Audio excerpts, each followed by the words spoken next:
$210 million. That is the figure Ukrainian officials put on a single stretch of concrete in occupied Crimea, an apron barely 90 meters across. 4 aircraft parked on it. One patch of tarmac behind a tree line at Kirovske airfield. For 11 straight days, Russian military bloggers told the same small story about this place. Training flights only. A quiet rotation base. Nothing there worth a second glance. Then the concrete burned, and the story fell apart in real time. Here is how it happened, reconstructed the same way Ukrainian analysts built it, through the signals that gave the base away. Thermal blooms that did not match a training schedule. A fuel truck making 6 runs a day for helicopters that were supposedly not flying combat sorties. A maintenance crane that never left the edge of the apron, because the aircraft around it had nowhere else to go. By the time 4 Bober drones crossed the Crimean coastline at low altitude, the outcome was already decided. 11 days of quiet buildup. A few hours to burn it all down. Kirovske sits inland, away from the naval yards and the bridge that usually draw the world's attention. It is not Sevastopol. It is not Saki. It is the kind of airfield that gets called secondary when it gets mentioned at all. That reputation is exactly why someone thought it made a good hiding place. They were wrong. Look at it on a map, and the logic almost makes sense. Kirovske sits roughly 40 kilometers from the nearest coastline, tucked behind low hills that break up radar returns and complicate a straight-line approach from the sea. Planners who built the peninsula's dispersal strategy over the past 2 years have leaned on exactly that kind of terrain shadow, spreading valuable airframes away from the obvious coastal targets and into a scattering of smaller fields most outside observers could not name. On paper, distance from the coast used to buy time. In practice, as this story shows, it bought 11 days. Occupied Crimea in the summer of 2026 is not a safe rear area for Russian aviation anymore. It has not been for a long time. Saki took a hit that Moscow spent months explaining away. Belbek has been struck more than once. Jankoy's radar and air defense positions have gone up in flames on camera. Every major airfield on the peninsula now carries a target marker in some Ukrainian planning cell, and every commander stationed there knows it. So when Russian rotary-wing units needed somewhere to stage attack helicopters supporting operations along the southern axis, the obvious bases were already compromised, already watched, already struck. Kirovske looked like the answer. Small, inland, rarely mentioned in strike reporting, with hardened revetments under construction that were supposed to shelter aircraft from exactly this kind of attack. The revetments were not finished. That detail matters more than almost anything else in this story. Satellite imagery from earlier in the summer shows why. Construction crews assigned to Kirovske's revetment project had been pulled twice that season to prioritize hardened shelters at a base further north. One considered a higher value target after an earlier strike exposed its own lack of cover. Concrete deliveries meant for Kirovske were rerouted, then rescheduled, then rerouted again. By the time the Havocs actually arrived on the apron, the shelters were maybe 60% complete, according to the same imagery analysts used to build the eventual strike file. Steel reinforcement bar sat stacked and rusting at the edge of the construction site, a visible admission that the project had stalled well before anyone thought to ask why. That kind of resource triage is its own quiet story about the state of Russian military construction capacity on the peninsula 2 years into a war that keeps finding new places to strike. There are not enough crews, not enough material, and not enough time to harden every airfield at once. So someone has to decide which bases get shelters first and which ones get told to wait. Kirovske waited. The wait caught. A 4th airframe came in, attached to what open-source analysts describe as a Ka-52 spare parts train. Support equipment and components meant to keep the Alligator fleet flying elsewhere on the peninsula. 4 rotary-wing assets, 1 unfinished dispersal plan, and because the hardened shelters were not ready, ground crews did the only thing they could. They parked everything on the same open apron, wingtip to wingtip, in a box roughly 90 meters wide. Put a price on that box and the number gets uncomfortable fast. A Mi-28N Havoc runs somewhere in the neighborhood of $18 million new. Multiply that by 3. Add the value of the parts train and its cargo, and Ukrainian assessments landed on a combined figure near $210 million sitting in one place, under one patch of open sky. Break that number down further and it gets worse. The Mi-28N is not a simple airframe. Each one carries a mast-mounted sight system, an integrated targeting suite for its Ataka anti-tank missiles, and armor plating around the cockpit designed specifically to keep a two-person crew alive under small arms and light cannon fire. None of that comes cheap, and none of it is quick to replace on a production line already stretched thin by 2 years of sustained combat losses. Every Havoc lost at Kirovske was not just a line item. It was months of manufacturing capacity that would not be recovered before the next fighting season began. The parts train attached to the 4th position deserves its own line in the accounting. Open source assessments describe it as carrying replacement rotor blades, avionics modules, and at least one spare engine core intended for Ka-52 Alligator units operating from a different base entirely, meaning the damage from a single night at Kirovske rippled outward to a helicopter fleet that was never physically present on that apron. Losing that inventory did not just delay one squadron's next scheduled maintenance cycle, it pushed the problem down the supply chain to whichever Ka-52 crews had been waiting on those exact components. Crews who now had to wait considerably longer or make do with cannibalized parts pulled from other airframes. I spent time going through the open source threads that first flagged Kirovske, and one detail kept nagging at me. Nobody was hiding the helicopters. They were hiding the story about the helicopters. Mill bloggers embedded with or close to Russian aviation units began posting about Kirovske almost as soon as the aircraft arrived. The tone was deliberately boring. Routine crew training, rotation exercises, nothing operational, nothing worth Ukrainian attention. It read like reassurance aimed less at the enemy and more at command. A way of saying the dispersal plan was working, even while it plainly was not. Read enough of those posts back to back, and a pattern of language starts to show through the boredom. The same 3 or 4 phrases recur across different accounts, almost word for word. The kind of repetition that usually means a talking point got passed down rather than observed firsthand. Analysts who track these channels for a living have learned to treat that repetition as its own kind of signal. When several unrelated sources describe the same base in identical bland language on the same day, it often means someone upstream wants that particular narrative to stick, not that it happens to be true.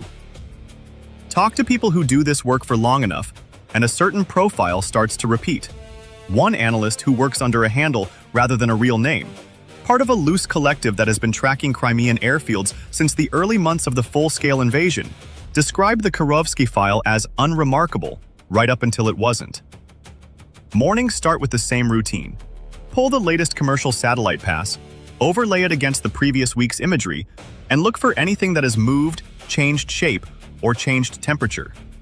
Most days produce nothing worth flagging. A shed gets repainted. A vehicle gets repositioned 10 meters for no obvious reason. The job is mostly negative space.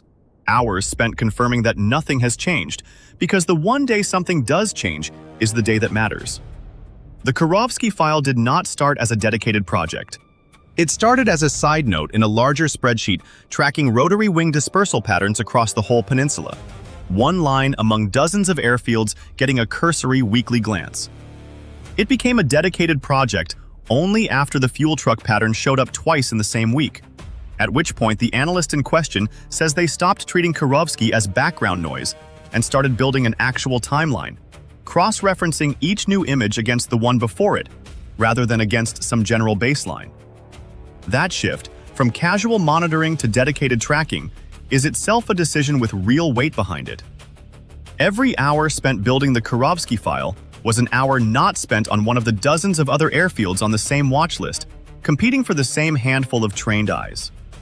Ukrainian OSINT accounts, the same open-source analysts who track flight patterns and construction timelines across occupied Crimea day after day, initially treated Kirovske the way most of the internet did, as background noise. A minor airfield with minor chatter attached to it. That is worth sitting with for a second, because it means the people who eventually found the target almost scrolled past it entirely. What changed their minds was not a single dramatic clue. It was a pattern that refused to add up. Training rotations have a rhythm. Aircraft fly, land, sit for maintenance, fly again, on a schedule that satellite and thermal imagery can roughly track over time. What analysts started seeing at Kirovske did not follow that rhythm. Thermal signatures on the apron stayed hot at hours when training flights should have been grounded. Engine heat that made sense for aircraft prepping for a real mission, not aircraft logging currency hours. Then came the fuel truck, a single Bowser, moving between a fuel point and the apron, 6 times in a single day according to the pattern analysts pieced together. Training flights burn fuel too, but not at that tempo, not for airframes a base was publicly describing as lightly used. 6 runs a day is the signature of aircraft flying, landing, refueling, and flying again. That is not a training rhythm. That is an operational one. Analysts cross-checked the Bowser's shadow length against known vehicle specifications to rule out a smaller support truck making unrelated trips, and confirmed the same vehicle, identifiable by a distinctive turning radius visible in successive frames, made the run on at least 4 of the 11 days under review. Commercial satellite providers do not offer continuous video, only a handful of passes per day at fixed intervals, which means the 6-run count is itself a reconstruction, an extrapolation built from 4 or 5 discrete snapshots rather than a complete record. That the extrapolation held up against later, more complete imagery is part of why analysts trusted it enough to build the rest of the case file around it. This is where the story pauses for a moment on the people doing the actual watching, because the fuel truck detail did not fall out of the sky. It came from a small team of volunteer analysts working off commercially available satellite passes, the kind anyone can subscribe to if they know where to look. Cross-referenced against publicly posted flight tracking data and the timestamps embedded in imagery released by commercial providers. This is unglamorous work. It means opening the same folder of grainy overhead images every morning, counting shadows, measuring them against known vehicle dimensions, and building a spreadsheet that most people would find unbearably tedious. Somewhere in that spreadsheet, a single row for a Tuesday afternoon showed 6 separate Bowser movements between a known fuel point and the Kirovske apron, and that row is arguably the moment this entire story actually began. And then there was the crane. A maintenance crane sat at the edge of the apron for days without moving. On its own, unremarkable. Cranes sit still all the time, but paired with everything else, it became the clearest tell in the whole file.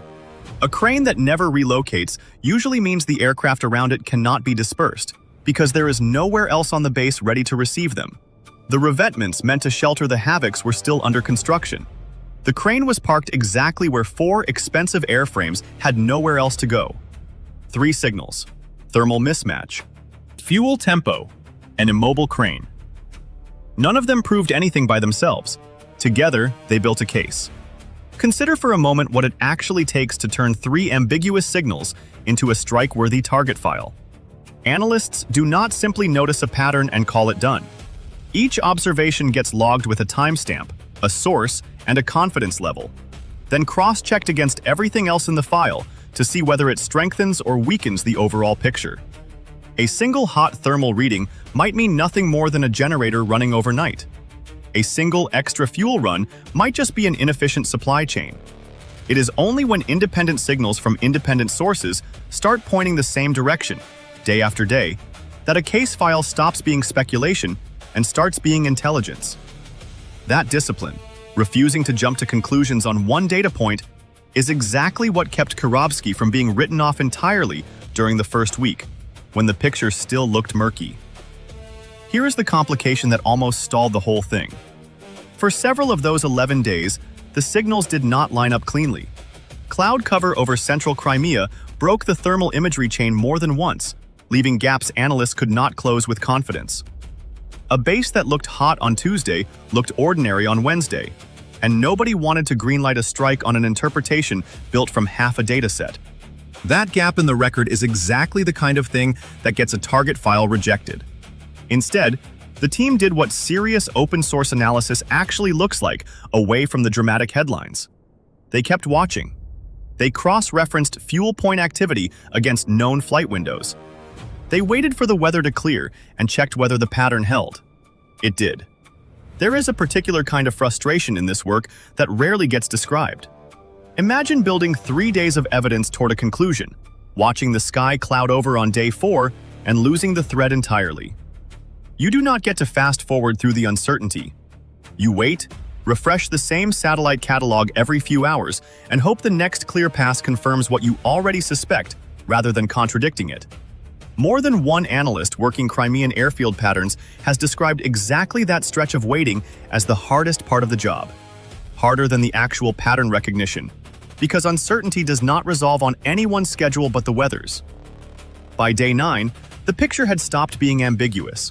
3 distinct airframe silhouettes on the apron, consistent with Mi-28N profiles. A 4th shape near the parts train, smaller, consistent with support equipment rather than a flying aircraft. Recurring thermal blooms at hours no training rotation would explain. The crane that still had not moved. The 11-day version of Kirovske as a sleepy training field was dead. Nobody outside a small circle of analysts and planners knew it yet. Here is the layer that makes this story more than a straightforward strike report. Parking 3 Havocs and a parts train on one apron was not just a housekeeping shortcut. It was a bet that a secondary airfield with an unfinished narrative of irrelevance would stay off the target list long enough for the shelters to get built. Someone in a Russian aviation command chain made that bet with $210 million of hardware. This is the story of who called it and how badly it went. Step back from the imagery for a moment and think about the crews actually living on that base during those 11 days. Attack helicopter squadrons rotating through a forward-adjacent field like Kirovske are typically a mix of experienced pilots pulled off higher-tempo bases for a breather, and newer crews still building flight hours on the Mi-28N's demanding systems. Whatever their experience level, none of them would have known their airframes were sitting inside a growing target file. To them, Kirovske would have looked exactly like the mill bloggers described it. A quiet rotation, maybe a welcome change of pace from wherever they had flown before. That gap, between what a base's own personnel believe about their safety and what an adversary's analysts already know, is one of the quieter cruelties of this kind of warfare. The people closest to the risk are often the last to have any real picture of it. Building the strike file was one problem, getting drones to it was another. Kirovske sits well inland, past a ring of Russian air defense coverage that includes short-range systems positioned specifically to protect airfields from the kind of long-range, one-way drones Ukraine has used against Crimean targets throughout the war. A Panzer S-1 unit sat north of the taxiway, close enough to the apron to intercept anything approaching from the obvious angle. Planning a strike here meant planning to deal with that system, not fly around it in hope. The Panzer S-1 is not a minor obstacle. It combines short-range surface-to-air missiles with twin 30mm autocannons, radar-guided and built specifically to shred exactly the kind of small, slow, low-flying drones Ukraine favors for these strikes. A single, well-positioned unit, properly manned and alert, can in theory account for several incoming drones before any of them reach a protected target.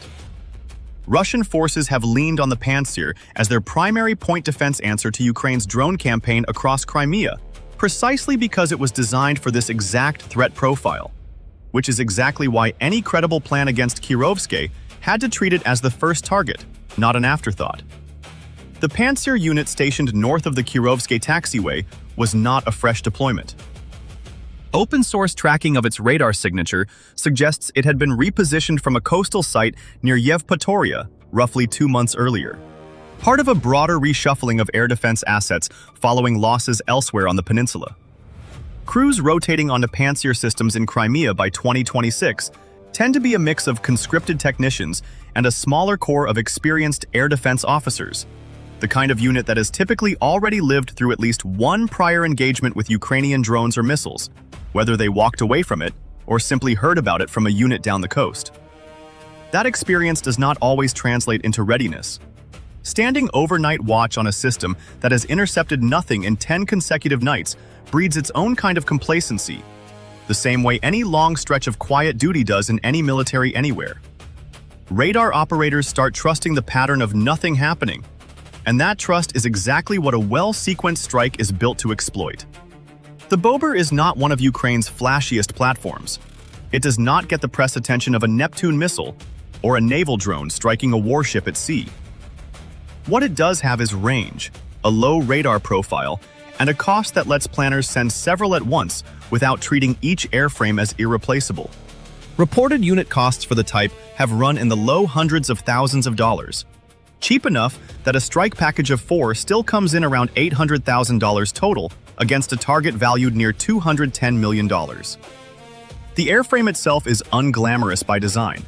A fixed-wing platform with a payload built more around endurance and guidance reliability than raw speed, closer in spirit to a cruise missile with reusable ambitions than to a traditional strike aircraft. That unglamorous design is precisely the point. Nobody expects a Bober to survive contact with serious air defense, and nobody grieves one the way they would grieve a manned aircraft or an exquisite long-range missile. It is built to be spent, and spending 4 of them against a target this valuable is not a desperate gamble. It is simply good arithmetic. Run that arithmetic again, slowly, because it is the whole point of this story. $800,000 of Ukrainian one-way drones against $210 million of Russian rotary-wing strike aircraft. A cost ratio north of 250 to 1. No defense budget on Earth is built to survive exchanges like that on a regular basis. Mission planning split the 4 drones into 2 pairs with 2 separate jobs. The first pair had one target, the Panzer S-1 positioned north of the taxiway, the system most likely to shoot down everything else before it reached the apron. The second pair had the apron itself, the 90-meter box holding 3 Havocs and a parts train. Sequencing mattered enormously here.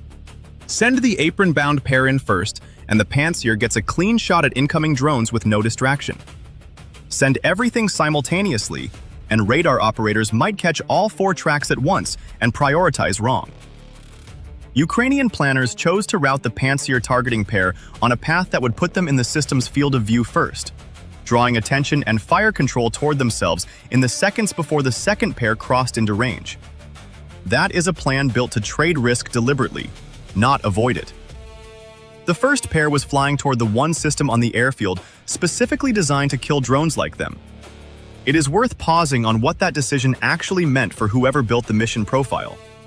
Sending 2 airframes deliberately into the engagement envelope of a system built to destroy them is not a move made lightly, even when the airframes in question are inexpensive relative to the target. Every strike package carries some baked-in expectation of loss, and this one accepted a higher one than most, on the theory that sacrificing the lead pair was the only reliable way to open a path for the pair that actually mattered. That is a colder kind of math than most people imagine when they picture drone warfare, treating one pair as bait and the other as the payload. And it is exactly the kind of math that decided this engagement before a single airframe crossed the coastline. The target file was built. The route was planned. The Panzer problem had an answer, even if that answer meant sending 2 drones directly at the system meant to stop them. What nobody in the planning cell could fully control was the one thing that had wrecked missions like this before: the weather over the strait, and whether 4 low, slow airframes could hold their approach lines in the dark without a single navigation error giving away the whole package early. That answer would not come from a briefing room. It would come from the crossing itself. Night operations against Crimean airfields are not a single dramatic launch. They are hours of quiet groundwork that never make it into the footage anyone eventually posts online. Long-range one-way drones like the Bober fly slow by military aviation standards, low to the water and terrain to stay under radar coverage, correcting course as conditions on the ground change. A flight profile calculated on a laptop days earlier has to survive contact with real wind, real cloud cover, real Russian electronic warfare activity along the coast, trying to jam or spoof the guidance signal keeping each airframe on track. Operators do not fly these missions the way a pilot flies a jet, hands on a stick reacting in real time. They monitor, they correct, they wait, and mostly they trust the plan they built during those 11 days of watching thermal images and fuel truck movements. By the time a strike package is airborne, the hardest work is usually already finished. There is a particular tension in that waiting that anyone who has done shift work in an operations room would recognize. A screen showing 4 small icons crawling across a dark map at a walking pace. Hours of nothing happening punctuated by brief bursts of course correction. And the constant low-grade awareness that any one of those icons could simply disappear if the electronic warfare environment shifted even slightly. Operators describe it less like flying and more like watching a slow-motion chess match where you cannot see most of the board and can only nudge your own pieces when they start to drift. Reported EW activity in this part of Crimea has forced Ukrainian planners to build in wider margins than the platforms technically need. Extra fuel, extra route flexibility, because a jam signal at the wrong moment can send a drone hundreds of meters off target or into the sea entirely. That is the quiet failure mode nobody talks about after a successful strike. The missions that simply vanish, corrected off course by systems on the ground, never making it anywhere near the apron they were aimed at. Those failures do not make headlines, and that absence is itself a kind of distortion in how this war gets understood from the outside. For every strike package that reaches its target and produces a dramatic wreckage photo, there are missions that end quietly. An airframe that stops transmitting somewhere over open water. A route that gets aborted halfway when jamming degrades the signal past a usable threshold. Ukrainian planners build for that attrition as a matter of course, treating a portion of every strike package as statistically likely not to arrive. It is one more piece of the cold arithmetic sitting underneath a story that, on the surface, looks like a single clean success. This time, the corrections held. 4 Bober drones crossed the coast at low altitude on separate but coordinated tracks, converging on Kirovske from an approach angle chosen specifically to keep the Pantsir S-1's radar guessing about which threat to prioritize first. The apron with 3 Mi-28N Havocs and a parts train sat behind a tree line. Quiet. Exactly as it had for the past 11 days. Somewhere on that airfield, a Pantsir crew was standing a routine overnight watch, the kind of shift that on 10 previous nights had produced absolutely nothing worth logging.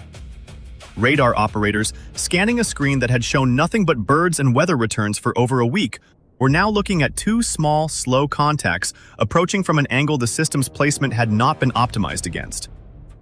Whatever alarm that crew managed to raise in the seconds available to them, it was not enough. The gap between a quiet week and a genuine threat closed faster than their response could. The first pair reached the Pantsir position and struck it directly. Explosions consistent with a successful hit on the air defense system's radar and launcher assembly, according to imagery reviewed afterward by open-source analysts.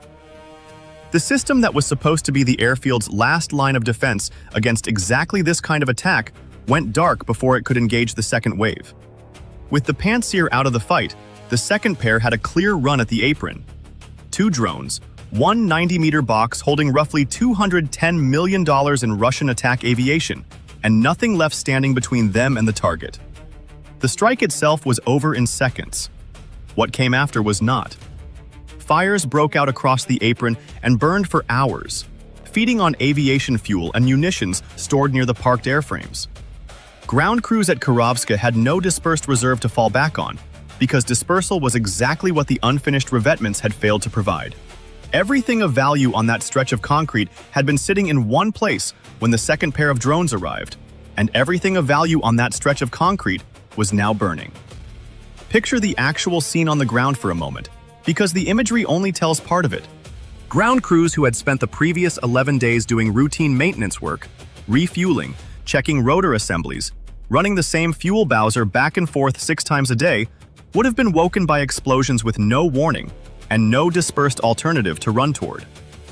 Firefighting equipment at a secondary field like Kirovske is rarely built for a blaze of this scale. 3 airframes worth of fuel and ordnance going up within meters of each other. Reports gathered afterward describe fire crews unable to get close enough to the worst of the burning for hours, not from lack of effort, but because the heat and the risk of secondary explosions from stored munitions kept them at a distance. What should have been a controlled response became, by necessity, a long wait for the fuel to simply burn itself out. What strikes me about this part of the story is not the fire itself. It is the arithmetic sitting underneath it. Somebody, somewhere in a Russian aviation command chain, chose speed and convenience over dispersal, parked 3 multi-million-dollar helicopters and a parts train in a single unshielded box, and staked $210 million on the bet that Kirovske's boring reputation would hold long enough for the real shelters to get finished. That bet did not just fail. It failed in the most expensive way available. This is the take that will probably annoy some viewers, and it is worth saying plainly. The individual crews at Kirovske almost certainly followed the orders they were given about where to park and how to describe the base publicly. The failure here sits several levels above them, with whoever decided that unfinished, hardened shelters were an acceptable substitute for actual dispersal, on a peninsula where every airfield has already been proven reachable. Blaming ground crews for that call misses the actual point of what went wrong. Would you have made a different bet if you were the officer signing off on where those airframes got parked, knowing the shelters were not ready and knowing Kirovske's low profile was the only real protection you had left? That is not a rhetorical question. It is worth sitting with because it is the exact bet Russian commanders keep making across Crimea, over and over, on the theory that the next base will be the one that stays hidden.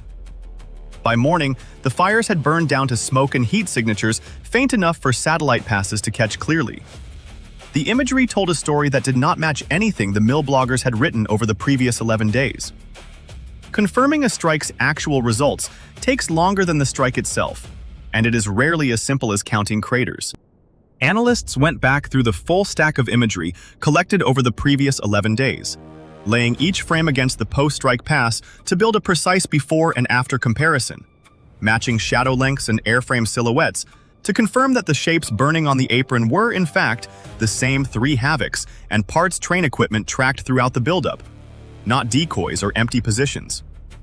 Secondary explosions visible in early morning thermal imagery, distinct flare-ups roughly 20 minutes apart, were consistent with stored munitions and fuel bladders cooking off rather than a single fire burning uniformly, which analysts treated as further confirmation that armed, fueled aircraft had actually been present rather than stripped hulks left as decoys. Cross-referencing against intercepted radio chatter picked up by monitoring groups added another layer. Fragments of Russian communications in the hours after the strike describing casualties among ground personnel and requesting emergency fire suppression equipment from a neighboring base. Details that lined up with what the imagery already suggested. None of that confirmation happened in the first hour. It took most of a day to move from a smoking apron to a number the analysts were willing to publish. And even then it was published as an estimate, not a certainty, because that is the honest way this kind of work gets reported when the people doing it actually care about being right. The crane was still there. Same position, same edge of the apron it had occupied through the entire buildup. The same tell that had first flagged the base as unable to disperse its aircraft. Except now it sat surrounded by 4 blackened outlines where 3 Mi-28N Havocs and the Ka-52 parts train had been parked. The exact detail that gave the target away was still visible in the wreckage the next morning, an almost uncomfortable symmetry between the clue and the outcome. There is likely, somewhere inside a Russian aviation staff office, an internal review already underway trying to answer the exact question this piece has been circling for the last several minutes. Who authorized the dispersal shortfall? Who signed off on parking 3 airframes wingtip to wingtip on unfinished infrastructure? Whether that internal accounting will ever surface publicly is doubtful, given how little official commentary followed the strike itself. But the shape of that conversation is almost certainly happening behind closed doors right now, in a headquarters somewhere on the peninsula, with someone's career attached to the answer. Here is the part of this story that does not sit right, even now. For 11 days, the public version of Kirovske and the reality of Kirovske were 2 completely different places, and almost nobody outside a small analytical circle knew it. That gap between what a base tells the world it is doing and what the thermal cameras and fuel logs actually show is where a huge amount of this war is genuinely being fought. What do you think happens to that gap as more open-source analysts learn to read fuel truck patterns and immobile cranes the way this team did? Does it get harder for either side to hide anything at all? Or does it just turn into a slower, quieter arms race over who can fake a boring pattern more convincingly? The wreckage told one story. The operational fallout told another, and it took weeks to fully show up. The Mi-28N Havoc had been flying close air support over the southern axis in the weeks before the strike, part of the rotary-wing effort supporting Russian ground operations in that sector. Losing 3 airframes from a single base, plus the parts and equipment tied to the Ka-52 fleet elsewhere on the peninsula, did not just cost Russia hardware. It cost tempo. Reports in the weeks that followed described reduced Havoc activity over that stretch of the front, a gap that ground troops on both sides would have noticed even without official confirmation from either side.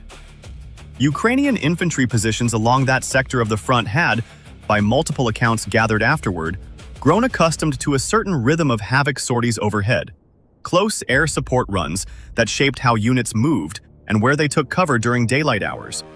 A sudden thinning of that rhythm in the weeks following the Kirovske strike is exactly the kind of second-order effect that rarely gets attributed to its actual cause. Nobody on the ground necessarily connects a quieter sky to a burned apron 40 kilometers away, but the connection is there in the timeline all the same. One more piece of evidence for how a single successful strike against parked aircraft can ripple outward into an active front line weeks later. Soldiers from at least 2 infantry brigades operating in that sector, speaking anonymously in messages later shared with journalists tracking frontline morale, described a noticeable stretch of days without the usual overhead rotor noise that had become part of the background rhythm of the position.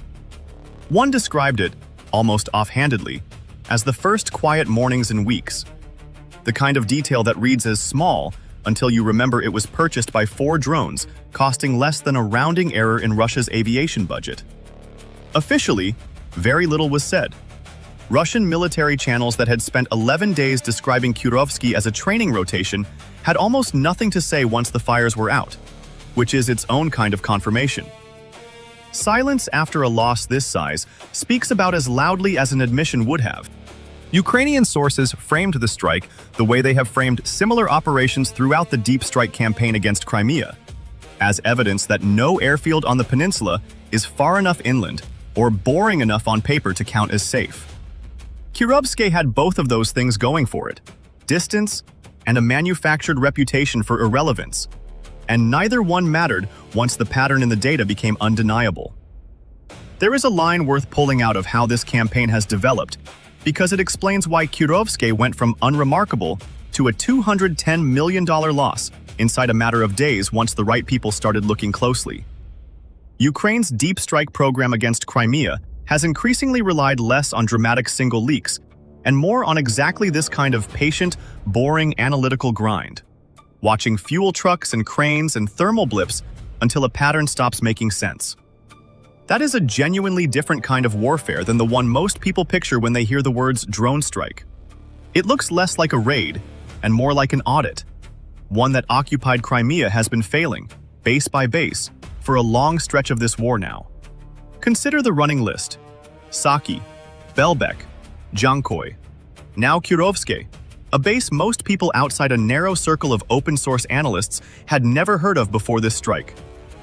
Each of those names represents a moment when Russian forces believed a piece of infrastructure was safe enough to stop worrying about, and each one turned out to be wrong. Line those cases up chronologically, and a second pattern emerges underneath the first one. Each successive strike has, on average, taken less time between the target's first appearance in open-source chatter and the moment of the actual attack. Early in this campaign, that gap could stretch for weeks or longer, as analysts built confidence slowly, and strike planners waited for near certainty before committing scarce airframes.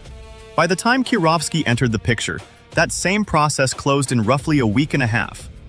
Whether that acceleration reflects better tools, more experienced analysts, or simply a target list that has grown so thin on genuinely well-hidden options that the remaining candidates give themselves away faster, is a question worth asking. It might be all three at once. Here is what this pattern says about the current state of the war, whether either side wants to admit it publicly. Distance from the front line stopped functioning as real protection for Russian aviation in occupied Crimea a long time ago. What protects a base now, if anything does, is whether it manages to look boring enough, for long enough, to stay off somebody's target list. Kirovske looked boring for 11 days.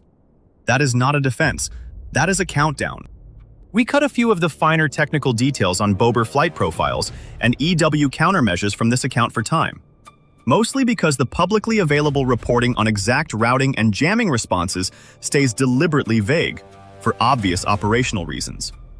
If you have come across more on how these packages actually navigate contested electronic warfare corridors along the Crimean coast, the comments are the place to put it. We also left out, deliberately, most of the speculation currently circulating about exactly which unit or command signed off on the Kirovske dispersal plan. Several open-source accounts have floated names and unit designations in the days since the strike, and none of them have reached a confidence level worth repeating here. If that picture firms up with better sourcing, it is the kind of follow-up this channel would come back to directly, rather than repeat unverified claims now just because they are circulating. Weigh the two accounts side by side one more time before this ends. Russia's version. 11 days of routine training flights, nothing operational, nothing worth watching. The wreckage's version. 3 Mi-28N Havocs and a Ka-52 parts train parked wingtip to wingtip on an unfinished apron. A Panzer S-1 struck first to clear the path. 4 blackened outlines around a crane that never learned to hide what it was telling anyone paying close attention. Those two versions cannot both be true, and only one of them is still standing this morning. $800,000 spent. $210 million lost. A crane still standing in the photographs, the same crane that gave the whole thing away in the first place. That is Kirovske. Not the quiet training field Russian channels described for 11 days, but the base that proved, one more time, that in this war, a boring story is sometimes the loudest signal there is. If this kind of reconstruction, built patiently out of thermal images, fuel logs, and a crane that would not move, is the kind of story you want more of, subscribe to Frontline Ledger. We track these strikes as the open source evidence comes in, not as press releases from either side. Drop your take in the comments, especially if you think the bet Russian command made at Kirovske was a reasonable one under the circumstances. And if you want the next declassified breakdown the moment it goes up, turn on notifications, because the next base betting on a boring reputation is very likely already on someone's watch list right